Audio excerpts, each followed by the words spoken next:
Hola comunidad, estamos aquí en este podcast de salud mental. Estoy con mi amiga y colega Paula Cardona. ¿Cómo están? Mi nombre es Adriana, somos de profesión psicólogas y tenemos el privilegio de estar hoy aquí con ustedes. Recuerden suscribirse al canal de YouTube, Comunidad Podcast. Pueden suscribirse y darle ahí a la campanita para que puedan salirle las notificaciones. Paula, qué rico que estamos aquí. Nos encanta hablar de este tema, como somos psicólogas. Esto nos apasiona. Esto nos apasiona. Sí, ¿Qué es eso de la salud mental? Empecemos como por definir eso, porque yo creo que este es un espacio para desmitificar mucho el término, para quitar algunos obstáculos y barreras que de pronto se han presentado como en las personas. ¿Qué es eso de salud mental? Bueno, para dar una definición así muy sencilla, la salud mental tiene que ver con el equilibrio que debe existir entre las personas y el entorno sociocultural que los rodea, ¿cierto? Porque obviamente esto, cuando tenemos ese equilibrio, vamos a tener una sensación de bienestar, vamos a tener como una apropiación de cada una de las cosas o los factores de nuestra vida y de esa manera vamos a poderlas enfrentar súper bien. ¿Cierto? Básicamente eso sería como una definición muy sencilla de lo que es la salud mental. Uh-huh. Y ¿sabes algo? Yo creo que es importante hablar del tema. De pronto muchas personas han sentido que ¿para qué hablar de salud mental? ¿Por qué hablar de salud mental? Y yo creo que cuando hablamos de salud mental nos ayuda como en varios aspectos. Y Sí, uno de ellos total. es que la salud mental tiene todo que ver con nuestro bienestar físico y emocional. Y ese bienestar físico, de hecho, ¿sabes qué? Hay unos estudios científicos que han demostrado que las enfermedades se dan a causa de nuestro estilo de vida, de nuestros pensamientos, de ese no gestionar correctamente nuestras emociones. Y de hecho, los estudios han demostrado que hasta el 90% de las enfermedades tienen todo que ver con esos pensamientos tóxicos o negativos que a veces nosotros permitimos en la mente. Significa que no siempre es genético. Y eso yo creo que nos da esperanza, da esperanza total. Porque cuando venimos a Cristo, Cristo renueva nuestra mente, ¿cierto? Hay, digamos, otro aspecto importante cuando hablamos de salud mental es en la manera como nos relacionamos. Y yo creo que relacionarnos es importante. Creo que desde la iglesia siempre nos están invitando a que estemos en los grupos, a que hagamos relaciones. A que hagamos comunidad, ¿es eso? A que hagamos comunidad. Uh-huh. Y yo creo que hacer comunidad se trata de eso, crecer en las relaciones y eso nos ayuda a fortalecer aún la salud mental. Yo creo que es un punto importante. Adicionalmente, yo creo que nos ayuda a construir proyectos para el futuro. Y construir proyectos para el futuro precisamente también se trata de construir un bienestar emocional. Totalmente. Ese bienestar emocional también es equilibrar aún nuestras emociones. Es verdad, es verdad. Sí, Adri, este tema es tan interesante y esto que tú estás tocando nos lleva precisamente como a entender quiénes acuden al psicólogo o qué es lo que hace un psicólogo. Porque generalmente, yo no sé si tú en consulta has escuchado, pero a mí a veces me llegan personas jóvenes, sobre todo, y son las que llegan como con estas ideas y dicen como, no, es que me mandaron, me obligaron, es que yo no estoy loco, usted es la loquera que me va a atender. Ajá, sí. Usted es que a mí no se me ha zafado un tornillo. Sí, no se me ha zafado el tornillo, yo estoy bien. Pero es también poder entender para que las personas que nos están viendo y nos van a escuchar puedan entender realmente qué hace un psicólogo, porque a veces también nos preguntan, ¿tú me vas a medicar? Y cuando el que medica es el psiquiatra, ¿cierto? Ajá, exacto. Entonces, el psicólogo es ese profesional que nos va a ayudar a enfrentar las situaciones adversas de nuestra vida. O sea, nosotros llegamos con una situación X, que puede que para otra persona sea de lo más fácil de enfrentar, pero precisamente nunca vamos a estar como en la misma sintonía, ¿cierto? A veces hay cosas en la vida que nos van a afectar más que otras, aunque sean similares o iguales. Entonces, cuando hay como un desbalance como en eso, la persona empieza a sentir que no es capaz de manejar la situación y lo que hace este profesional en la psicología es darnos herramientas mediante la terapia para que podamos tener un panorama mucho más amplio, ¿cierto? Y esto nos va a ayudar muchísimo a ver la vida desde otro punto de vista. Finalmente eso es lo que hace un psicólogo. Y es empezar como a quitar como esos pensamientos catastróficos, como ese panorama oscuro. La persona cuando llega a terapia generalmente llega con una visión como de túnel, que no ve como salidas, no ve cómo lograr solucionar eso que de pronto para otros puede ser más sencillo. Y ahí es donde el psicólogo empieza a intervenir. Y también hay que hacer una claridad, Adri, porque a veces pensamos que el psicólogo solo atiende al que tiene una enfermedad mental. Entonces, tú vas al psicólogo porque estás depresivo, porque tienes un trastorno de ansiedad, tienes un problema del estado de ánimo, pero no necesariamente. Al psicólogo puede acudir cualquier persona que en algún momento sienta que no tiene el control de las cosas.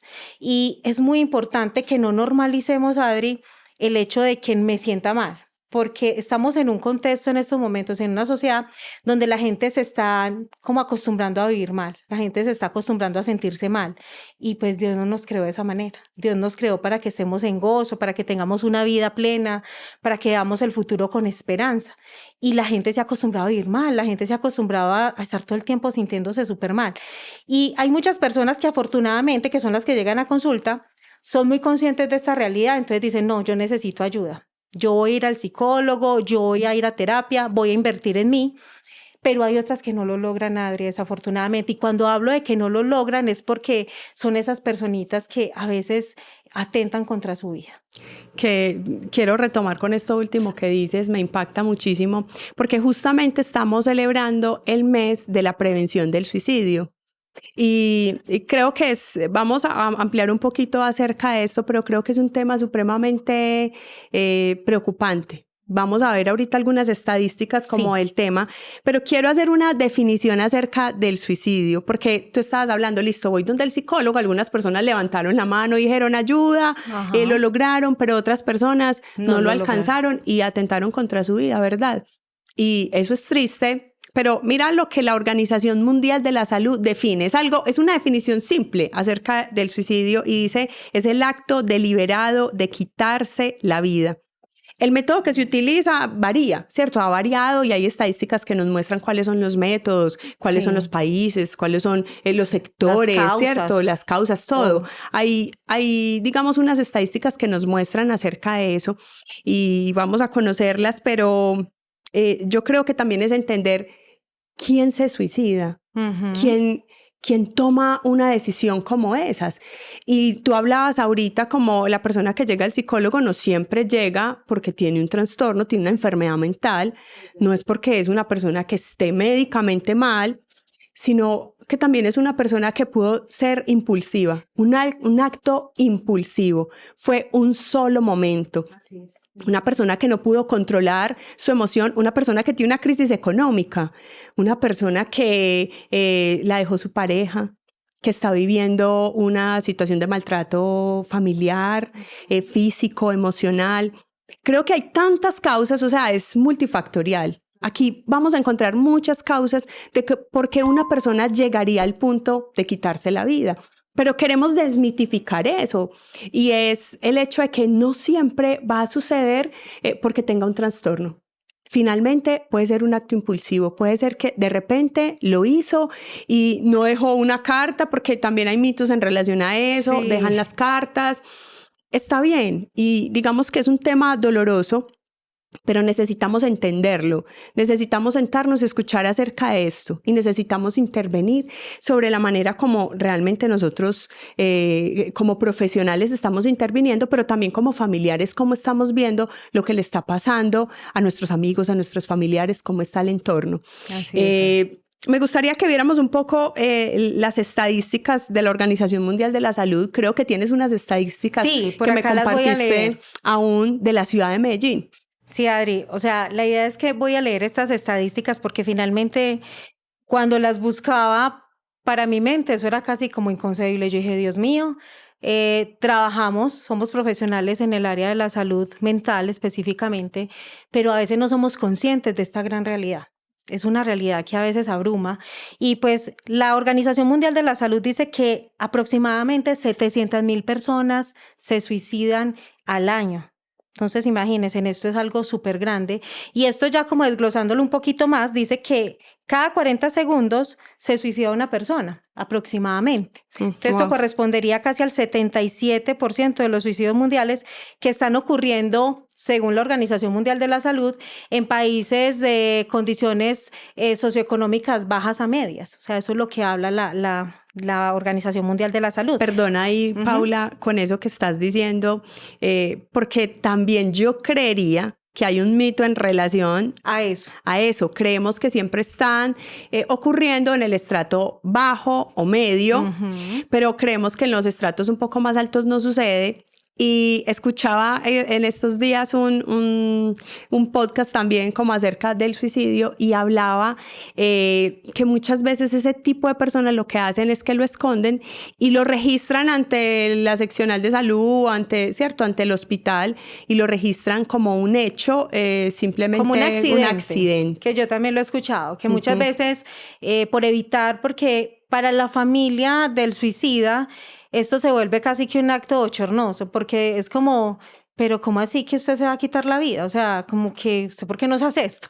Casi que es como el reclamo de la familia. Entonces, cuando hay un extracto económico de pronto un poco más alto, pues quizás el temor, posiblemente el temor a este escarnio público puede hacer que las personas lo registren como un accidente involuntario.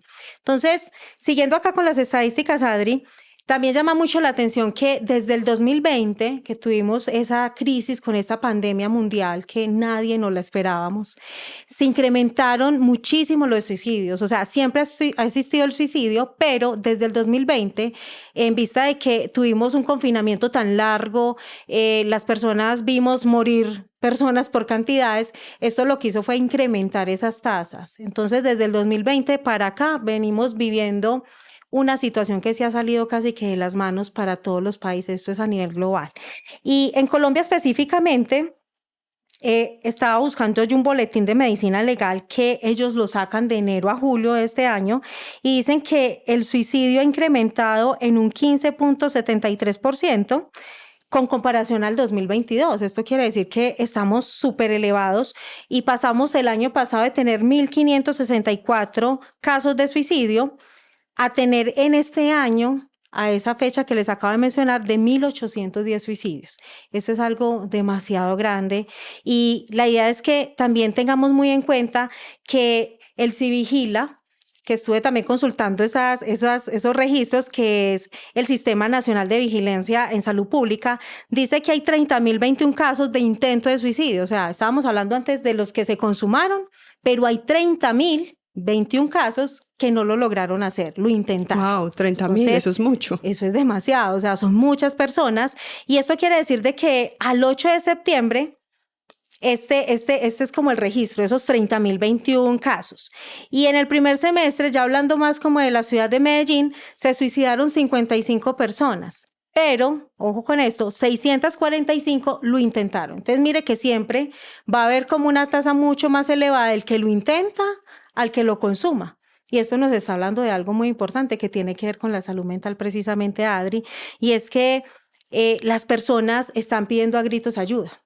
Y sabes que me impresionó mucho más que esta tasa de los que se suicidaron, esos 55, oscilaban en unas edades entre los 25 a 39 años, que cuando vemos una persona en ese rango de edad, es una persona que está en la universidad, está empezando sus trabajos, se están como desarrollando plenamente, están como en la cúspide de la vida, son adultos jóvenes que están estableciendo vínculos de pareja, o sea, a esa edad nosotros ¿qué estábamos pensando? Como soñando, o sea, salir adelante, pero estas personas simplemente en ese rango de edad se están suicidando y estamos perdiendo a los adultos jóvenes de nuestro país y eso es algo muy triste. Muy triste.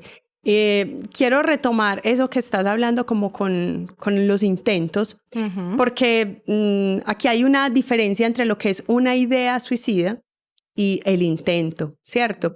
Y quiero establecer esa diferencia porque creemos que es muy, muy importante que podamos aún atender a esto, porque posiblemente alguna persona de nuestro entorno, una persona cercana, esté precisamente manifestando una idea suicida, y la idea parte por algo tan simple como un pensamiento, pensamiento que a veces sale a flor por nuestra boca, lo pronunciamos y lo decimos como: es que estoy cansado de la vida, es que la vida es muy difícil, es que no tengo esperanza en el futuro. Otros dicen, si me muero no le hago falta a nadie. Exacto, que ¿cierto? Se escucha bastante. Creo que hay, digamos, un sinfín de palabras que podemos empezar a identificar Y aunque no estemos hablando directamente de que me voy a quitar la vida, porque algunos podrían decir, no, yo me quiero quitar la vida, yo quiero morir rápido, que Dios me lleve rápido, porque creeríamos que dentro de nuestro entorno como creyentes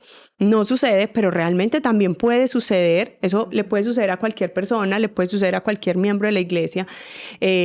Poder tener ese tipo de pensamientos que a veces se pronuncian, pero la idea está muy cerca y es como un hilito muy delgado, la idea línea, sí. al intento, ¿cierto? Al intentarlo. Y hay muchas maneras de hacerlo. Dentro de las estadísticas se hablaba incluso que uno de las armas o de lo que utilizan las personas mucho más son los plaguicidas, ¿cierto? Sí. Entonces se tomó algo, se tomó unas pastillas por también, los medicamentos. Entonces ese tipo de cosas ya estoy cruzando la línea, o sea, lo intenté. Pero a veces es triste escuchar de pronto cuando llegan a consulta algunas personas y su frase es, no, es que está llamando la atención, no, es que se está victimizando, no, es que le encanta simplemente que todos estemos en función de él, está manipulando. Y realmente a veces no es así. Yo creo que si nosotros nos detuviéramos un poco y pudiéramos escuchar y entender lo que esa persona está pasando, está enfrentando, pudiéramos realmente poder ayudarle. Porque ese intento es realmente hacer algo contra mí, dañarme.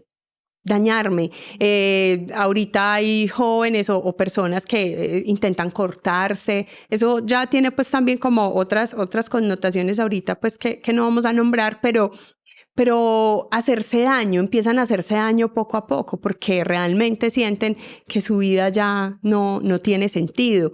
Y finalmente pues terminan en esa idea que empieza como una idea, un intento y se ve materializado como ese acto deliberado de quitarse la vida. Así es que yo creo que cada persona que nosotros tenemos alrededor, de alguna manera nos puede mostrar unas señales. Yo creo que hay señales que nos hablan realmente de esa idea, ese pensamiento que tienen las personas. ¿Qué está pensando? Yo necesito ver a mi alrededor, sean los hijos, sea tu pareja, sea un amigo cercano, pero yo necesito realmente estar un poco más atento y escuchar qué es lo que está pasando.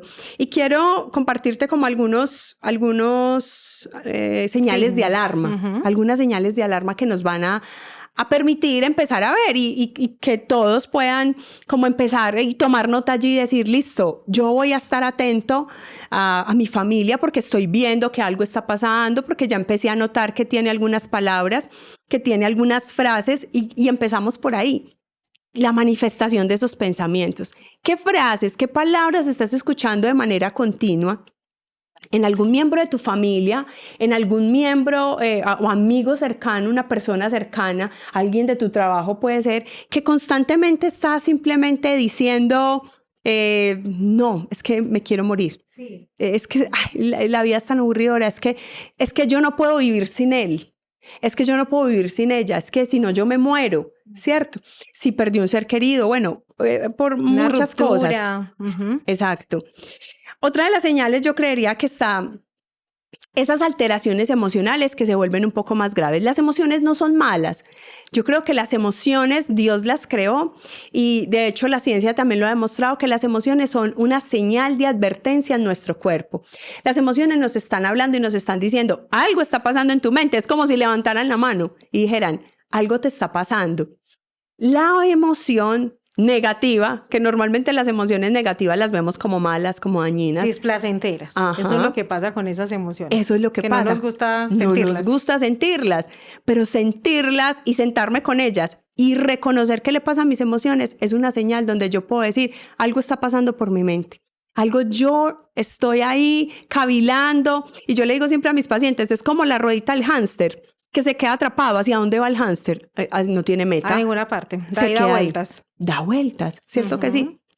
Y al dar esas vueltas, creo que nos lleva a alterarnos emocionalmente. Entonces perdemos como el control y empezamos a tener conductas y reacciones que no son saludables, que no le están ayudando a nuestro entorno, que no le ayudan a nuestra familia, que cuando una persona de nuestra familia no tiene control sobre sus emociones, literalmente también empieza a afectarnos a nosotros, ¿cierto? Lo que un miembro de la familia puede hacer afecta a todo su entorno.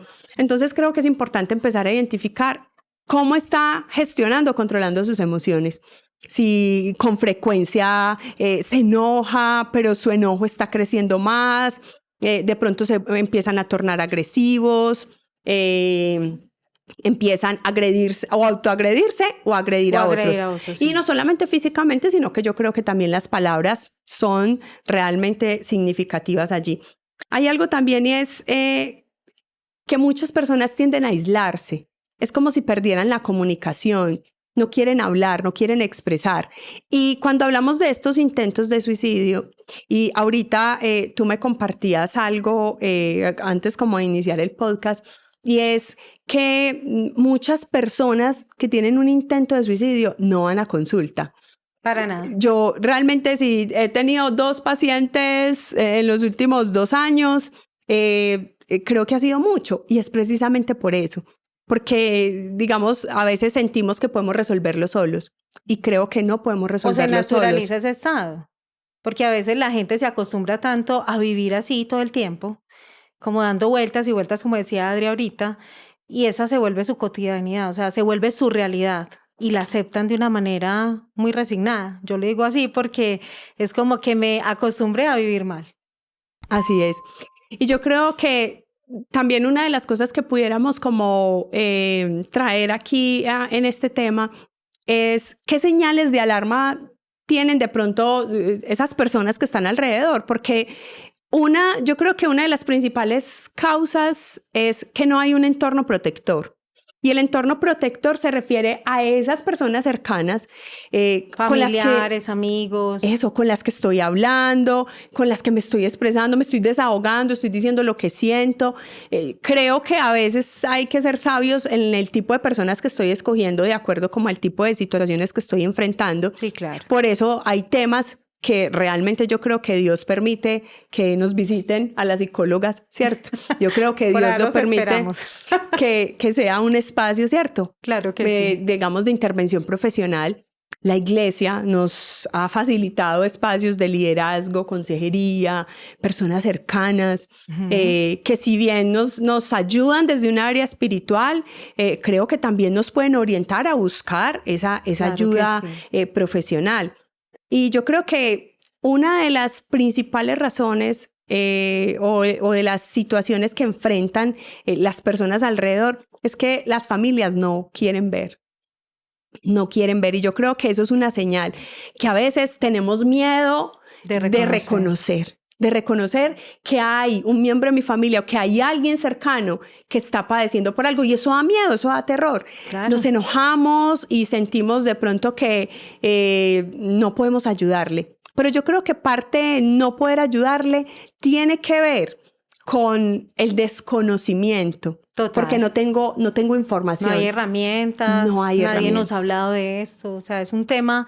Por eso cuando nos invitaban al podcast, yo sentía mucha alegría, porque yo decía, Dios mío, qué rico que nos puedan abrir un espacio para que muchas personas tengan acceso a esta información, teniendo en cuenta que no van a consulta, porque finalmente cuando van a los espacios de consulta es donde nosotros podemos orientarlos acerca de todo eso que está pasando, ¿cierto?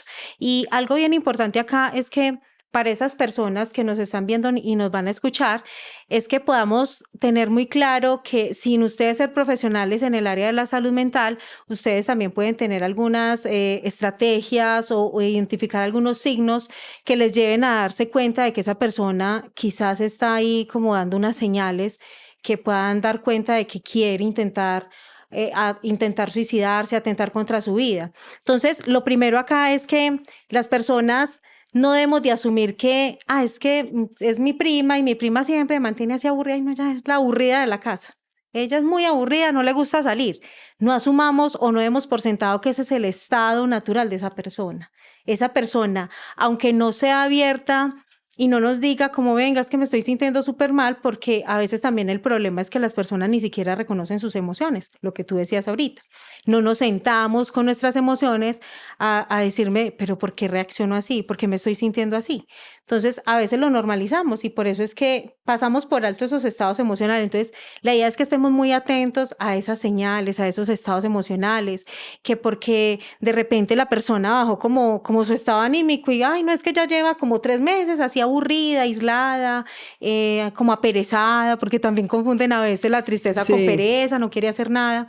Y es empezar a entender que eso no es normal. Lo otro que también podemos hacer es entender que si la persona que tiene como esos intentos o esas ideas suicidas, no necesariamente tiene un problema de salud mental. Y esto lo decíamos ahorita precisamente cuando Adri decía, puede ser un acto impulsivo. Puede ser que yo tenga tanta carga, esté tan abrumada en estos momentos, que yo simplemente diga, ay no, ya no quiero más. Porque de hecho se ha encontrado que las personas cuando están ante situaciones límites, como que, no sé, o sea, como que se les vienen tantas cosas encima, buscan una salida y es como yo ya no quiero sufrir más y siempre contemplan la muerte. Entonces, eso es algo muy natural que hace el ser humano, pero a veces en ese querer como evitar ese estado como de no puedo más, hacen un acto impulsivo y sin quererlo lo hacen y se consuma. Y ahí es donde vemos esas personas que uno dice, ay, pero ¿cómo así que esta se suicidó? O sea, esa persona era tan tranquila, aportaba tanto, tan feliz y se suicidan. Entonces, ahí es donde también tenemos que asumir que no siempre van a tener problemas de salud mental. Y la idea es que también tengamos muy en cuenta de que hay unos cambios que sí son muy visibles, y es que la persona generalmente cambia sus patrones de sueño, alimentación, ese aislamiento social también es muy frecuente. La persona cuando está bajo ese estado no quiere estar rodeada de nadie. Generalmente no es tan abierta, o si es abierta no es tan explícita. Entonces es lo que decía Adri ahorita, empieza a decir palabras como, ay no, es que la vida no tiene sentido, qué pereza la vida. Ojalá no estuviera acá. Si yo no estuviera, quizás no le haría falta a nadie. O si yo no estoy, se les va a solucionar la vida. Porque a veces uno escucha mucho eso de los pacientes y es entrar a mirar esas señales. También con los niños. O sea, los niños generalmente son los que más impactan cuando tienen esos comportamientos. Y lo que más me llama la atención es que los papás dicen, ay, no, es que el niño viene con una pereza hace días. No quiere ir a estudiar, ni se ha querido bañar. Vea, doctora, me ha tocado obligarlo a que se bañe. Y empezamos a mirar eso y son señales que están dando cuenta que algo pasó ahí y que si no prestamos esa atención, estas personas pueden convertírseles esto como en una bola de nieve que ya no lo van a poder como detener, y eso va a ser algo muy grave para ellos. También es como empezar a tener muy en cuenta que la persona cuando identifica que hay un familiar, un conocido, un amigo que tiene como esas ideas, no entres en pánico. Ojo con eso, no entres en pánico, porque la gente, pues obviamente, esto no es lo mejor que uno puede descubrir a nivel familiar. O sea, si uno descubre que un familiar tiene ideaciones suicidas, yo sé que eso daña el corazón, lo quebranta, porque casi que esto nos confronta y empezamos a pensar, porque eso piensan las familias, ¿qué hice mal? ¿Qué hice mal? ¿Por qué está pensando en eso? ¿Por qué me está haciendo esto? Es que yo no soy suficiente. Y es también entender que esas personas no es que lo estén haciendo a propósito porque te quieren dañar, sino que es un estado emocional que no han logrado superar. Entonces no te asustes, trata de calmarte. Si tú sientes que no puedes hablar con esa persona, entonces busca una ayuda de alguien que te pueda orientar. La idea es que si tú logras como controlar ese estado emocional inicialmente, puedes entonces sentarte con esta persona y escucharla, porque finalmente el psicólogo, ¿qué es lo que hace? Que saca afuera de nosotros, mediante la verbalización, todas esas cosas que nunca hemos verbalizado, porque es diferente cuando está en el pensamiento. O sea, cuando yo pienso algo y lo dejo en el pensamiento, eso sigue rondando y rondando y va creciendo, va creciendo. La ruedita, como decía Adri ahorita. Entonces, acá como para que concluyamos, Adri, finalmente, todos estos factores que les estaba hablando, lo más importante es que tú puedas identificar si la persona no logra superar esto con todo lo que les acabo de mencionar, ahí sí nos toca buscar una ayuda profesional. Eso es lo más sensato que podemos hacer. Paulis, ya para que vamos cerrando como este espacio, quiero responder una gran incógnita, ¿cierto? Que yo creo cuando yo me gradué de la universidad, mentiras, cuando yo vine a Cristo estaba terminando la universidad hace un poquito de 18 años. Hace poquito. Hace poquito. Cuando estaba culminando y empecé a recibir a Cristo, tenía un gran interrogante y era si todo el tema mental, los trastornos, las enfermedades mentales, se derivan de un asunto biológico o un asunto espiritual. Y no voy a entrar en debates teológicos, ni mucho menos. Sería demasiado. Pero sí quiero tocar un poco esto para poder cerrar, y es nosotros como seres humanos, Dios nos creó con una mente. Nuestra mente es supremamente importante en la vida de nosotros como seres humanos. Nuestra mente alberga todo lo que nosotros somos. Pero nuestra mente puede ser interferida biológicamente por alguna situación de algún tipo de trastorno, sea porque hayamos vivido una crisis, un evento traumático muy difícil, pero también por un accidente, ¿cierto?, que haya afectado alguna parte de nuestra mente o cerebro. Es importante aquí aclarar esto. ¿Por qué? Porque como creyentes nosotros queremos tener un enfoque espiritual, y yo creo que cuando nosotros venimos a Cristo, evidentemente Cristo ha liberado tantas cosas que ni los médicos, ni ningún psicólogo, ni nadie en el mundo puede sanar. Pero también hay momentos donde es importante reconocer que nuestra mente también puede ser maleable o manipulable. Y ahí está el detalle. Nuestra mente, cuando estamos en una crisis, es demasiado débil, y como es demasiado débil, tiene una influencia espiritual mucho mayor, y en esa influencia espiritual es donde nosotros tenemos que poner atención. Significa que es como un balance, y yo creo que Dios, desde mi perspectiva, por eso digo que no entro en debates teológicos, desde mi perspectiva, desde todos estos años de experiencia y lo que le he preguntado a Dios, porque se lo pregunté muchas veces y bueno, encontré muchas respuestas, pero esto ha sido como el resumen de eso, y es de batalla, es una batalla espiritual, pero también necesitas intervenir todo lo que tienes en la mente. Necesitamos realmente intervenir en lo que está en la mente, y quiero cerrar con un versículo que es como mi rema cuando estoy atendiendo pacientes, cuando hacemos el programa neuronal. Ha sido lo que Dios me ha entregado en este tiempo, y es Romanos 12:2, que dice que podemos ser transformados cuando renovemos nuestra manera de pensar. Y yo quiero que tú entiendas esto, y es que nuestra transformación es integral, porque somos seres humanos integrales, somos alma, cuerpo y espíritu, pero esa transformación viene cuando renovemos la mente. Hay otra versión que dice cuando cambiemos la manera de pensar, ¿cierto? Y es precisamente eso. Nosotros tenemos la capacidad de renovar la mente. De hecho, la ciencia ha demostrado que cuando los pensamientos están en la mente consciente, tú tienes la capacidad de transformarlos y de cambiarlos. Y cuando tú renuevas tu mente, literalmente estás allí transformando todo lo que eres. Y finalmente, Filipenses también nos instruye y nos dice que pensemos. En otra versión dice concéntrense en todo lo bueno, en lo puro, en lo justo, en lo verdadero, en lo honorable, en lo que tiene buen nombre, en todo lo que es digno de alabanza. Estoy parafraseando el versículo. Y en eso nos tenemos que concentrar. Y yo creo que eso es una clave también para la salud mental. ¿En qué nos estamos concentrando? ¿En qué tú estás pensando? ¿En qué te quedas ahí atrapado como una rueda de hámster que no sales y que realmente necesitas salir de esa rueda y marchar hacia adelante? Así y yo es. creo que Cristo nos ayuda. Gracias, Paulis, por este tiempo. Muchas gracias, Adri. Gracias también. a comunidad, y recuerda suscribirte al canal de YouTube. Chao, chao. Gracias por estar con nosotros en Comunidad Podcast. Si quieres seguir conectado con nosotros, no olvides suscribirte y activar las notificaciones.